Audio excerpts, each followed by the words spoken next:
अफजल का सीना फाड़ा था, असम और गुजरात में कैसे भगवा झंडा गाड़ा था। क्या इस पर इसको लेकर एफआईआर होनी चाहिए या फिर नहीं? अस्सलाम वालेकुम दोस्तों, मैं मोहम्मद हुसैन। दोस्तों, बड़े दुख के साथ कहना पड़ रहा है, बीते कल मुंबई एटीएस ने मुफ्ती सलमान अजहरी साहब को गिरफ्तार कर लिया है। गिरफ्तारी की वजह आप सभी को मालूम होगा।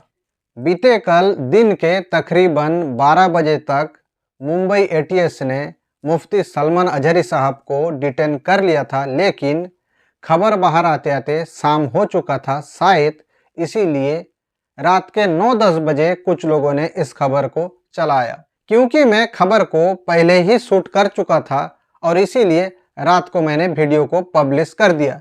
ये बात एकदम से जहन से निकल गई कि मुझे दोबारा से खबरों को चेक करना चाहिए था। खैर, उसके लिए आप लोगों से माजरत चाहता हूँ। खैर दोस्तों, फिलहाल आप लोगों को बता दूं, मुफ्ती साहब की जिस 22 सेकेंड की छोटा सा वीडियो क्लिप को लेकर इतना हंगामा हुआ, मुफ्ती साहब को मुंबई एटीएस ने गिरफ्तार कर लिया, उसकी पूरी क्लिप अब सामने आ गई है। आखिर मुफ्ती साहब ने एक जलसे में क्या बयान दिया था, वो पूरा क्लिप अब सामने आ गया है। उस क्लिप को पूरा आप लोगों को सुनाऊंगा, साथ में ये भी आप लोगों को बताऊंगा आखिर मुफ्ती सलमान अजहरी साहब को गिरफ्तार करने का असल कारण क्या है, असल वजह क्या है। फिर आप लोगों को पता चल जाएगा आखिर ईडी, एटीएस, सीबी किस तरह से काम करते हैं, किन के इशारे पे काम करते हैं, किन के लिए काम करते हैं। दोस्तों, साथ में ये भी सुनते जाइएगा सुरेश भांड के गेंडा स्वामी किस तरह से एक संप्रदाय के लोगों को खुलेआम अपने टीवी चैनल के माध्यम से धमका रहा है, चुनौती दे रहा है, उल्टा सीधा नफरत भरा बयानबाजी कर रहा है। उसको सुनने के बाद आप लोग खुद विचार करिएगा, इसके ऊपर एफआईआर होनी चाहिए या फिर नहीं, इसको जेल में रहना चाहिए या फिर ऐसे खुली छूट इसको देनी चाहिए।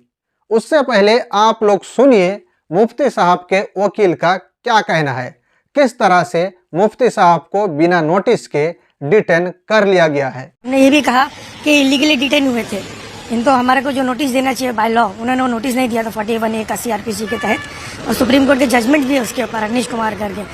तो सुना दोस्तों, मुफ्ती साहब के वकील का क्या कहना है। मुफ्ती साहब के वकील का कहना है, बिना नोटिस के मुफ्ती साहब को डिटेन कर लिया गया, जबकि ये कानून की सही प्रक्रिया नहीं है। किसी को तो नहीं, ऐसे मामलात में इसकी अलग प्रक्रिया होती है, मतलब नोटिस देना जरूरी होता है। डिटेन करने से पहले मुफ्ती साहब को नोटिस देनी चाहिए थी। दोस्तों, सबसे पहले मुफ्ती साहब का वो पूरा बयान सुनिए, आखिर मुफ्ती साहब ने उस जलसे में क्या कहा था, जिसे काट कर सिर्फ 22 सेकंड को इस्तेमाल किया गया। सोशल मीडिया में 22 सेकंड का क्लिप को काट कर वायरल किया गया और मुफ्ती साहब पर एफआईआर करवा कर उन्हें गिरफ्तार करवाया गया। सबसे पहले आप लोग उस जलसे का पूरा वीडियो क्लिप को आप लोग सुन लीजिए। ये बार बार जो सवाल होता है, क्यों मारे जाते हो, क्यों काटे जाते हो, उन जालिमों को है नौजवानों जवाब इतना देना। मुफ्ती आजम ने हमें सिखाया था, हम परवाने हैं मोहम्मद रसूलुल्लाह के, तू शम्मे रिसालत है, आलम तेरा परवाना। और जो परवाना होता है वो मरने के लिए ही पैदा होता है, जीने के लिए नहीं आता है। परवाने की जिंदगी अपनी शमा की मोहब्बत में घूम घूम कर अपनी जान दे देना। और अगर हम किसी सरजमीन पर काटे जाते हैं, मारे जाते हैं, तो एक बात याद रखो, हमारे मर जाने से इस्लाम खत्म नहीं होता। इस्लाम को खत्म होना था तो करबला में खत्म हो जाता, लेकिन इस्लाम की ये सच्चाई है, इस्लाम जिंदा होता है हर करबला के बाद। लब्बैक या रसूल अल्लाह, न घबराओ ए मुसलमानों, अभी खुदा की शान बाकी है, अभी इस्लाम जिंदा है, अभी कुरान बाकी है। जो रोज हमसे उलझते हैं, अभी तो करबला का आखिरी मैदान बाकी है। कुछ देर की खामोशी है, फिर शोर आएगा। आज कुत्तों का वक्त है, कल हमारा दौर आएगा। तो सुना दोस्तों, पूरी बयान में मुफ्ती साहब ने कहीं पर भी जरा सी भी हिंदू शब्द का, हिंदू लफ्ज का इस्तेमाल किया है क्या? इसको लेकर मुफ्ती साहब ने भी सोशल मीडिया पर एक पोस्ट लिखा और लिखा है, सुधांशु त्रिवेदी हमारे बयान पर ट्वीट किया है और कहा है कि हम हिंदुओं के खिलाफ नफरत फैलाने का काम करते हैं। बयान में एक कविता का जिक्र है जिसे आप लोगों को ध्यान से सुनना चाहिए। उसमें कहीं भी हिंदू शब्द का जिक्र नहीं है। बीजेपी प्रवक्ता त्रिवेदी ने जबरन हिंदू शब्द डाला है, इसीलिए सभी हिंदुओं को इस नफरत फैलाने वाले प्रवक्ता पर कार्रवाई करनी चाहिए। मुफ्ती साहब का ये कहना बिल्कुल सही है, लेकिन हम सभी को ये बात मालूम है हिंदू भाई कभी भी ऐसा नहीं करेंगे, कभी भी इसके खिलाफ कोई भी कार्रवाई नहीं होगी। मुफ्ती साहब ने अपने गिरफ्तारी से पहले एक बयान भी जारी किया है और मुसलमानों से खास गुजारिश किया है कि मुसलमान शांति बनाए रखें। उस बयान को भी आप लोग सुन लीजिए। किसी क्राइम पर मुझे यहाँ लाया गया, मेरी तकरीर के मुताबिक जो तहकीकात इनको करनी है वो कर रहे हैं, हम भी इनका कोऑपरेट कर रहे हैं, आपको भी करना चाहिए। तो सुना दोस्तों किस तरह से मुफ्ती साहब गिरफ्तारी से पहले मुसलमानों से गुजारिश कर रहे हैं कि मुसलमान शांति का माहौल बनाए रखें और पुलिस के साथ कोऑपरेट करें और खुद भी कोऑपरेट करने की बात कर रहे हैं। खैर, अब इसको सुनिए और बताइए क्या इसके ऊपर एफआईआर होनी चाहिए या फिर नहीं। क्या एटीएस को, क्या पुलिस वालों को इसको गिरफ्तार करनी चाहिए या फिर नहीं।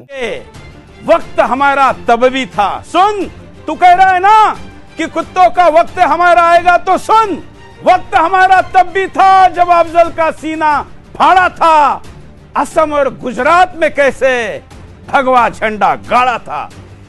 तो सुना दोस्तों किस तरह से ये मुफ्ती साहब को गाली दे रहा है, मुफ्ती साहब को धमका रहा है, जबकि मुफ्ती साहब ने अपने बयान में हिंदू शब्द का, हिंदू लफ्ज का जिक्र ही नहीं किया, हिंदुओं का जिक्र ही नहीं किया, हिंदू लफ्ज का इस्तेमाल ही नहीं किया। एक संप्रदाय के लोगों का नाम लेकर खुलेआम धमकी दे रहा है। असम और गुजरात में जिस तरह से नरसंहार एक संप्रदाय का किया गया था, किस तरह से खुलेआम चुनौती दे रहा है, आप लोग खुद सोच कर देखिए। क्या इस पर, इसको लेकर एफआईआर होनी चाहिए या फिर नहीं।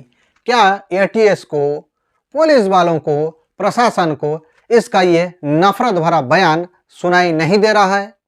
खैर दोस्तों, अब आप लोगों को बता दूं आखिर मुफ्ती साहब को गिरफ्तार करने का असल वजह क्या है। इन नफरतबाजों का सिर्फ एक ही मकसद है कि एक खास धर्म के लोग, एक खास संप्रदाय के लोग किसी भी तरह से एकजुट ना हो। और जैसा कि आप लोग देख पा रहे होंगे आखिर मुफ्ती साहब के साथ कितने लाखों लोग खड़े हैं। यही दरअसल डर का कारण है। दरअसल मुफ्ती साहब इन नफरतबाजों के राडार पर तब से थे जब मुफ्ती साहब ने नरसिंहानंद सरस्वती को चैलेंज किया था आग में चलने के लिए, और नरसिंहानंद सरस्वती इस चैलेंज से डर कर पीछे हट गया था। इनको इस बात का डर है कैसे एक इंसान के बुलाने पर लाखों में लोग वहां पर हाजिर हो जाते हैं, और इस तरह से मुसलमानों का एकजुट होना इनको पसंद नहीं।